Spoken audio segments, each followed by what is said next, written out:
Okay. Right. So Anuradh గారు congrats అండి. మనం థ్యాంక్ యూ. ఎలక్షన్ల ముందు కలిసాము. అవును. ఎలా జరుగుతుంది క్యాంపెయిన్ ఏంటి అనేది అప్పుడు మాట్లాడుకున్నాము. ఎట్ లాస్ట్ సాధించారు, ఎమ్మెల్యేగా ఉన్నారు. సో కాబట్టి కంగ్రాట్స్.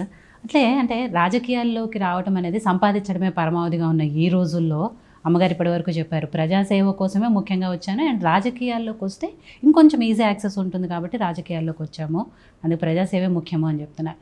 అలా అమ్మగారిని అలా చూసినప్పుడు ఏమనిపిస్తుంది మీకు? బాగుంటుంది కానీ కొంచెం మా అమ్మ అంటే నాకు భయము. ఓహ్! ఎందుకంటే ఫోన్ చేసి ఏదైనా ఊరిపోయి అక్కడి నుంచే ఫోన్ అందరి ముందే ఫోన్ చేసి తిడుతుంటది. ఇక్కడ ఈ స్కూల్ లేదు, ఇది అవుతుంది, ఏం చేస్తున్నావు అని తిడుతుంటది. అయ్యో! ఇంకా భయానికి ఇంకా ఎక్కువ తిడుతున్నారు. ఓకే. ఇంకా ఫండ్స్ తీసుకురావాలని చెప్పేసి ఇప్పుడు మా అమ్మ చెప్పినట్టు స్కూల్స్ బిల్డింగ్స్ ఈ స్కూల్ షూస్ ఇస్తున్నాం కదా, స్కూల్ పోయినప్పుడల్లా మేమే కావాలని పోతున్నాం ఆ స్కూల్ చూసేదానికి ఎట్లుందనేది.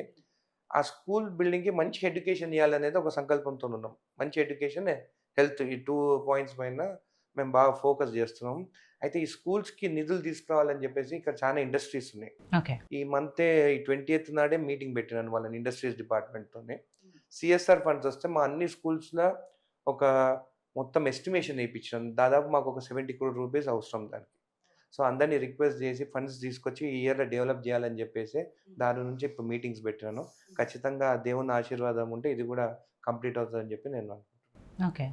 అమ్మగారు ఇందాక చెప్తూ ప్రజాసేవ ఇంట్రెస్ట్ కాబట్టి రాజకీయాలు కూడా చిన్నప్పటి నుంచి ఇంట్రెస్ట్ కాబట్టి నేను దాంట్లోకి వచ్చాను అని చెప్తున్నారు.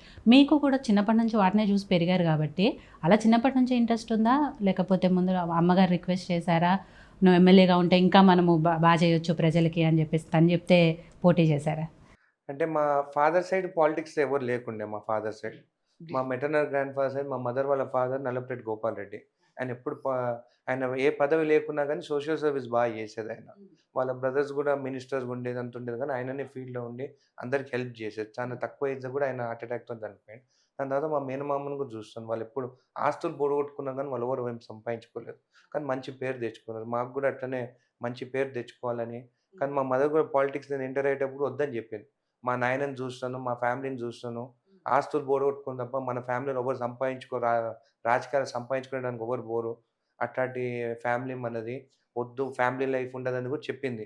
కానీ నేనే ఇంకా లేదు ఖచ్చితంగా మనము చేయాల్సిందే మనకి పేద ప్రజలకు అని చెప్పేసి రాజకీయాలకు రావడం జరిగింది. ఈవెన్ మై వైఫ్ ఆల్సో స్టార్టింగ్‌లో బాగా వద్దని చెప్పింది. ఫ్యామిలీ లైఫ్ లేదు, నువ్వు కొడుకుని కూడా నువ్వు చూసుకోలేకపోతావు, నువ్వు ఫ్యామిలీ లైఫ్ ఉండదని కూడా ఈవెన్ షీ వాజ్ బాగా స్ట్రాంగ్‌గా షీ ఫాట్ విత్ మీ.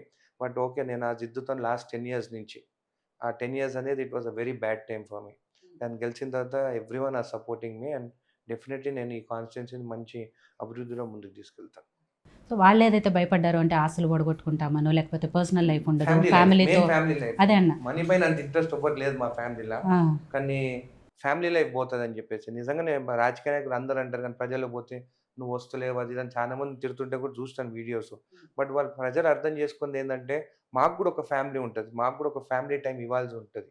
మేము 24 గంటలు ఖచ్చితంగా ఎవ్రీ ఎమ్మెల్యే మరి ఫీల్డ్లోనే ఉంటారు. వాళ్ళు ఎక్కువ ఎవరు ఫోన్ చేసినా వెళ్ళిపోతారు కానీ we are missing our family also అని కూడా మా ప్రజలు కూడా అర్థం చేసుకోవాలి. వాళ్ళు కూడా అదే దాన్ని వాళ్ళు ఏదైతే భయపడ్డారో అంటే పర్సనల్ లైఫ్ మిస్ అవుతాము అనేది అది కొంతవరకు జరుగుతుంది. బట్ కానీ మీకు ప్రజాసేవ ఇంట్రెస్ట్ అనేది కాబట్టి చాలా మంది ఎమ్మెల్యేలు మేము మాట్లాడుతుంటాం కదా, వాళ్ళ పిల్లలు ఏ క్లాస్ ఉంటుందో కూడా వాళ్ళకి తెలియదు. ఏ క్లాస్ చదువుకుంటున్నారు, ఏ స్కూల్, వాళ్ళ టీచర్ ఎవరు, వాళ్ళు ఏ సబ్జెక్ట్ చదువుకుంటారని కూడా తెలియదు. అంటే నెగ్లెక్ట్ అయిపోతాం. మేము ఎప్పుడు ఏం ఆలోచిస్తాం, ఆ ఊరికి పోవాలి, అక్కడ ఏం ఇష్యూస్ ఉన్నాయని ఆలోచిస్తుంటాం కానీ సొంత ఇల్లు విషయాలు కూడా చాలా మంది ఎమ్మెల్యేలు కూడా మర్చిపోతున్నారు.